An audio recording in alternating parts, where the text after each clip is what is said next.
semua keadaan jiwa kita, hati kita, perasaan-perasaan kita sudah lebih dulu bahkan pernah dirasakan oleh Nabi Muhammad SAW. Kalau Anda pernah gelisah, Nabi dulu pernah gelisah. Kalau Anda bahagia, Nabi juga pernah bahagia. Kalau Anda merasakan kekhawatiran, Nabi dulu pernah khawatir.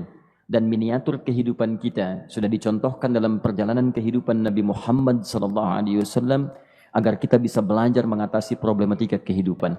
Allahu Akbar, kalau beliau tidak diutus oleh Allah, kita tidak tahu bagaimana cara menyelesaikan pemetaan kehidupan kita hingga dengan saat ini. Bahkan satu ketika, pernah beliau kemudian dalam masa yang telah panjang berdakwah, qadarullah kemudian ada wahyu yang jeda datangnya tidak seperti biasanya. Biasanya datangnya cepat, berganti hari turun wahyu, ganti pekan turun wahyu. Ini beberapa masa wahyu belum turun. Ada hikmah di balik itu. Teman-teman sekalian, tiba-tiba beliau naik ke atas bukit, wahyu belum turun juga.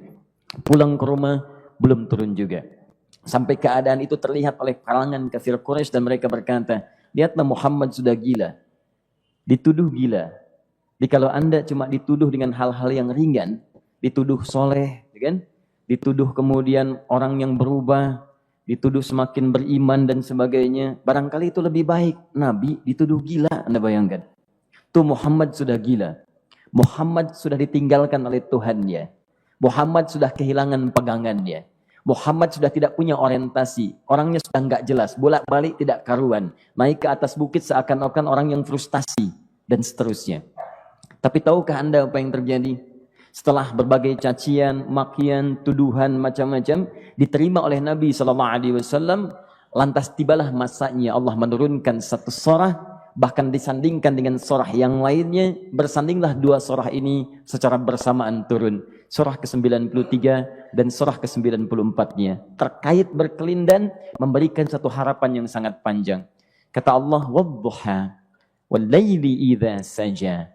Ma wadda'aka rabbuka wa ma qala walal akhiratu khairul laka minal ula walasawfa yu'tika rabbuka fatarda alam yajidka yatiman fa'awa wa wajadaka dhallan fahada wa wajadaka 'ailan fa'aghna fa ammal yatima fala taqhar wa ammas sa'ila fala tanhar wa amma bi ni'mati rabbika fahaddits. Ya Muhammad, saya bersumpah dengan waktu duha. Kalau kita baca dengan ilmu balaghahnya, itu bukan sekedar sumpah mengilustrasikan waktu duha. Karena di ilmu balaghah itu nanti ada 3 turunan ilmu. Ada disebut ilmu ma'ani, ilmu mencari kata-kata sehingga ungkapannya sesuai untuk disampaikan. Mana kata-kata yang tepat untuk disampaikan dalam konteks yang ingin dibicarakan. Itu ma'ani namanya. Kemudian setelahnya ada ilmu bayan, bagaimana mengemas kosakata yang bagus ini sehingga bisa disampaikan dengan jelas, orang tidak bingung menerimanya, paham maksudnya. Kemudian setelah itu kadang-kadang jelas kalimatnya, tapi kedengarannya tidak indah. Woi, rapatkan, woi, apa belum paham juga? Rapatkan saf. Memang jelas, tapi nggak ngenakin. Maka bagaimana caranya disampaikan dengan jelas, tapi hati kita terasa nyaman, memuji. Terasanya nyaman diserahkan kepada Allah, tapi ada kebahagiaan, disampaikan tidak terasa tergurui, diperintahkan serasanya diberikan jalan untuk mendapatkan kebaikan. Maka yang ketiga disebut dengan ilmu badi' namanya. Ilmu menghiasi kalimat yang disampaikan sehingga terasa dengan nikmat. Turunannya nanti ada majaz namanya. Mengambil sebuah kalimatnya untuk diposisikan pada kalimat yang nyaman disebut dengan kinayah turunannya. Maka teman-teman kata Allah, wadduha. Diterjemahkan demi waktu duha. Bukan sekedar waktu duha. Karena duha itu ada cahaya yang indah. Dirasakannya enak. Antum keluar waktu duha kan enak tuh.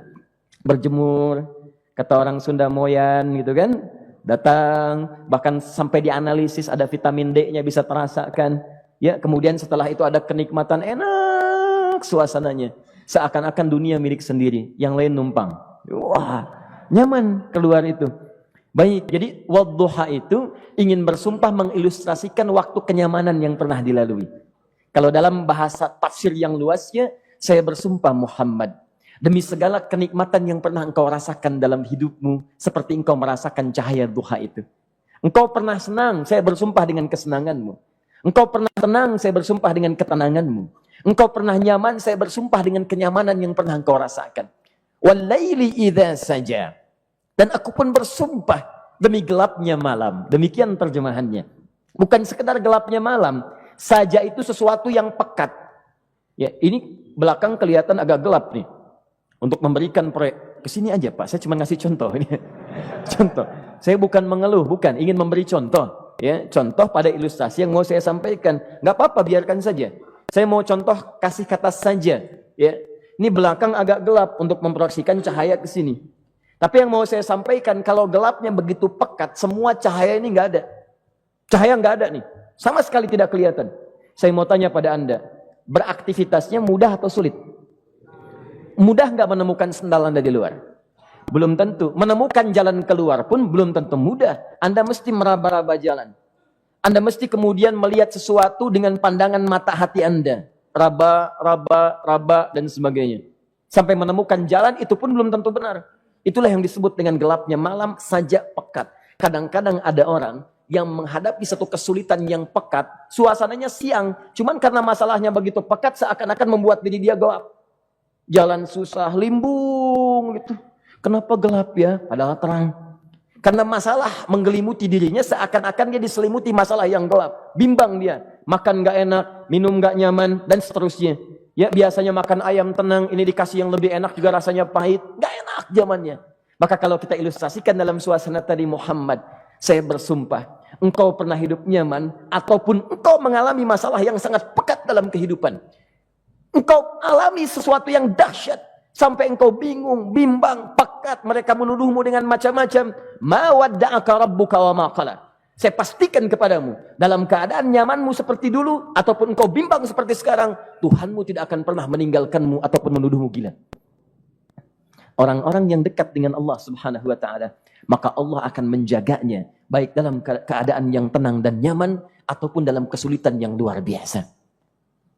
Walal akhiratu khairul laka minal ula. Nanti saya akan tunjukkan kepadamu, jika kamu telah tabah dan sabar menerima cacian mereka, menerima tuduhan mereka, nggak apa-apa, ini kan muqaddimah. Masa kamu masih panjang. Kamu masih panjang dalam berdakwah, kehidupan kamu masih panjang membawa tugas dan misi. Kalau kamu belum bersabar pada yang sekarang, bagaimana dengan yang di masa depan? Tapi saya pastikan kepadamu, jangankan yang seperti ini, masalah pekat yang paling hebat pun kamu akan hadapi, yang membuat kamu sedemikian sulit lebih daripada ini, yakinkan pada jiwamu, aku tidak akan pernah meninggalkanmu. Ini prinsip dalam kehidupan kita. Jika Anda menggantungkan hidup kepada Allah, Anda bersandar dengan baik kepada Allah, maka ayat ini akan mengatakan, teman-teman sekalian, Allah tidak akan pernah meninggalkan Anda dalam setiap kehidupan Anda. Nanti, sekarang perjuangan, kata Allah, walal akhiratu khairul laka minal ula. Nanti saat kamu tiba di akhirat, saya akan tunjukkan kepadamu, ada yang lebih hebat yang tidak pernah engkau rasakan sebelumnya saat di bumi. Tidak akan ada lagi kesulitan yang kamu hadapi. Tidak akan ada lagi cacian yang kamu kemudian hadapi. Tidak ada lagi kemudian tuduhan yang kemudian kamu rasakan. Aku akan berikan apapun yang kamu inginkan sampai kamu puas. Wala sawfa yu'tika rabbuka fatarda. Nanti kamu pengen apapun, aku berikan. Kalau sawfa masih ada jeda, ya. Kalau bahasanya wa yu'tika mungkin seketika. Tapi ketika mengatakan sawfa, artinya bukan saat ini Muhammad. Sekarang pun aku berikan, tapi nanti yang di akhirat aku berikan sampai kamu merasa puas. Ayo minta apa saja. Hadir, hadir, hadir, hadir. Tapi yang paling indah, kalau kamu tidak percaya, alam yajidka yatiman fa'awa. Cobalah ingat, kalau sekarang sedang susah, coba ingat dulu. Bukankah saat kamu yatim, aku yang merawat sampai kamu tidak merasakan kegelisahan itu? Lahir bapak tidak ada, aku cukupkan dengan kakek. Kakek meninggal, aku hadirkan ibu dan paman hadir di sekitaranmu. Ibu meninggal, ada kakek. Kakek meninggal, ada paman. Dan Khadijah hadir di sekitaranmu. Bukankah aku rawat pada saat itu? Wajadaka dhallan fahada. Kamu sedang bingung, sedang susah, bukankah sering aku berikan petunjuk kepadamu? Wajadaka ailan fa'aghna. Kamu merasakan kesulitan, lahir dalam keadaan yatim, tidak ada pendukung, maka aku jadikan kaya. Bukankah saat kamu menikah dengan Khadijah, aku tambahkan lagi pendukung untuk misi dakwahmu? Ini pesan dalam Al-Quran. Kalau Anda sedang merasa susah, kalau ingin menenangkan diri, ingat-ingat yang baik-baik yang dulu. Kalau Anda sedang jatuh dalam bisnis, ingat-ingat saat Anda meningkat dalam bisnis Anda. Allah tidak pernah tinggalkan Anda. Mungkin ini ujian untuk membuat Anda lebih hebat lagi di masa depan. Kalau Anda tidak tahan bantingan yang sekarang, bagaimana Anda bisa mengatasi pelintiran yang akan datang? Karena dalam kehidupan bukan cuma dibanting. Anda mungkin mengalami penyingkiran, penyungkuran, lipatan, guntingan, bantingan, macam-macam.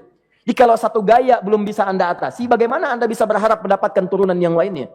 Selalu ingat bahwa jika hidup Anda ingin tampil gaya, Anda harus merasakan tekanan dalam kehidupan. Karena F selalu berbanding lurus dengan P, hukum Pascalnya. Gaya berbanding lurus dengan tekanan. Orang yang ingin tampil gaya dalam kehidupan, maka dia mesti siap menghadapi tantangan-tantangan hidup yang diatasi.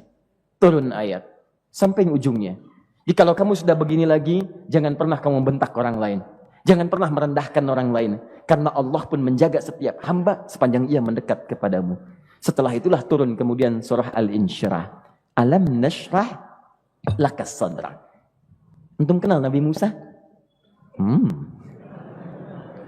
Baik. Tapi agak lumayan lah. Tadi saya di Soreang kenal Fir'aun. Di sini Musa. Baik, alhamdulillah. Perhatikan ya, dahsyatnya pemberian Allah kepada Nabi Muhammad SAW. Nabi Musa alaihi salam, dan sering kali kita bacakan untuk memohon kepada Allah. Rabbi syrahli sadri. Perhatikan baik-baik. Ini keunggulan Nabi Muhammad SAW dibanding Nabi Musa alaihissalam. Dua-duanya Nabi, Rasul, tapi masing-masing punya keistimewaan. Musa, Nabi, berdakwah, memohon kepada Allah kelapangan hati. Rabbi syrahli sadri. Ya Allah, tolong lapangkan hatiku nih. Kenapa mesti lapang? Karena pasti Musa merasakan nih. Saya tahu betul karakter Fir'aun. Belum apa-apa sudah memaki. Kalau orang yang hatinya tidak lapang, tidak akan tahan dengan makian, keluarlah kemudian balasan yang tidak digambarkan sebelumnya. Fir'aun itu kasar. Kasarnya bukan sekedar kasar, bahkan saking kasarnya bisa berujung pada eksekusi kematian. Saya contohkan tadi di sore yang ini, saya nggak suka dengan rambutnya nih, kata Fir'aun. Bukan nyuruh-nyukur mas, tolong pisahkan kepala dari badannya. Gitu gayanya tuh, Fir'aun. Ya. Bukan nggak ngenakin, susah dengan Fir'aun itu. Jadi kalau belum apa-apa datang Musa ke situ, hatinya tidak seluas samudra, hatinya tidak lapang, cuman seluas gelas, tidak akan sabar menerima cacian Fir'aun. Begitu datang dicaci, dasar anak gak tahu diri, gak tahu malu, sudah saya rawat begini. Ya Allah, saya bosan dengarnya, matiin aja sekarang. Musa Nabi berdoa dikabulkan. Cuman kalau Fir'aun kemudian ajalnya misal wafat pada saat itu, tidak akan jadi contoh kepada kita untuk kekinian. Bagaimana orang yang bebal untuk bertobat kepada Allah Subhanahu wa Ta'ala. Bagaimana penyimpangan dalam kedudukan.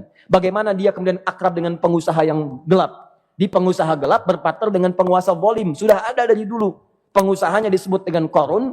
Kemudian mohon maaf, ya, yang pemimpinnya disebut dengan Fir'aun. Tokoh intelektualnya disebut dengan Haman. Makanya cerita ini komplit di Quran. Sudah ada.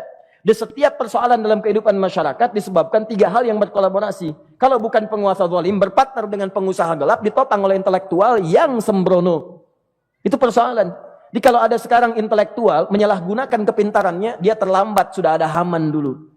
Dan gak usah bersaing, dia bisa bikin piramida, Anda belum tentu bisa membuatnya. Kalah Anda, masih kalah hebat. Ya, jadi kalau dititipkan sesuatu, jangan disimpangkan. Yang ingin saya sampaikan, Musa mengatakan, Rabbi syrahli sadri. Nabi berangkat berdoa dikabulkan oleh Allah. Nabi Muhammad belum minta turun ayat. Alam nashrah laka sadrak. Yang ini minta Rabbi syrahli sadri. Nabi Muhammad alam nashrah laka sadrak. Muhammad mulai dari peristiwa sehingga engkau akan lebih sabar lagi menerima tantangan-tantangan dakwah. Mulai sejak itu jangankan dimaki, dilempar batu di Taif. Dari Mekah pergi ke Taif dengan Zaid kemudian. Sampai di Taif mendapatkan sesuatu yang tidak dibayangkan sebelumnya. Kalau cuma dihentikan saat mengajar, wajar.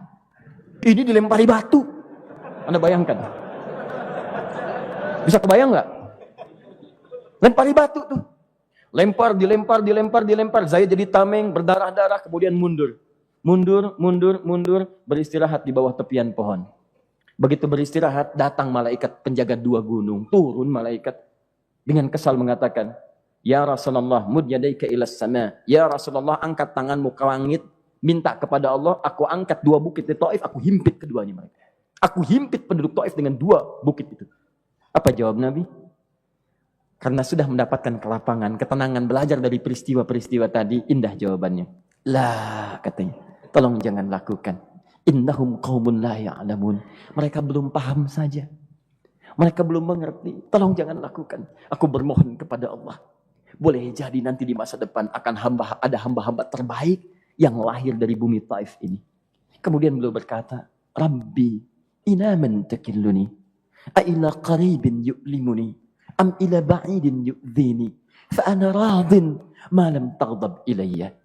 Ya Allah, kemana lagi engkau akan utus aku untuk berdakwah setelah peristiwa ini? Apakah tempatnya lebih dekat aku jangkau sekarang, tapi di situ aku akan disakiti lagi? Ataukah jaraknya masih jauh, tapi di tempat itu aku akan dizalimi lagi? Aku ridha ya Allah dengan itu semua, asalkan engkau tidak marah kepadaku. Asalkan engkau tidak marah kepadaku.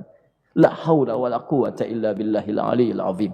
Begitu kelapangan itu muncul, ridha dengan ketetapan dan siap, tabah, kuat, hadir dalam jiwanya. Tiba-tiba turun undangan, tunaikan Isra dan Mi'raj. Diangkat statusnya, naik mendekat kepada Allah Subhanahu wa taala. Dihilangkan bebannya, wa wada'na anka wizrak alladzi anqadha dhahrak. Itu hikmah, teman-teman. Barangkali kalau antum saat ini datang ke masjid ini untuk kajian, sedang bawa beban, ada kesulitan, penuh dengan macam-macam, barangkali dibacakan surat Ad-Duha tadi untuk memberikan harapan kepada Anda. Ini bukan PHP, karena ini bukan masalah urusan manusia. Ini adalah janji yang tidak akan pernah diingkari. Innallaha la yukhliful mi'ad. Kata Allah, Anda punya masalah, ingat suasana tenang pada masa lalu. Bukankah saya memberikan ketenangan kepadamu? Mendekat kepada saya, Anda bersabar, yakinkan bahwa ujian yang saya berikan saat ini sesungguhnya untuk membuat kamu lebih hebat di masa depan. Karena orang hebat tidak akan pernah sepi dari ujian untuk membuat dia lebih kuat menghadapi tantangan dalam kehidupan.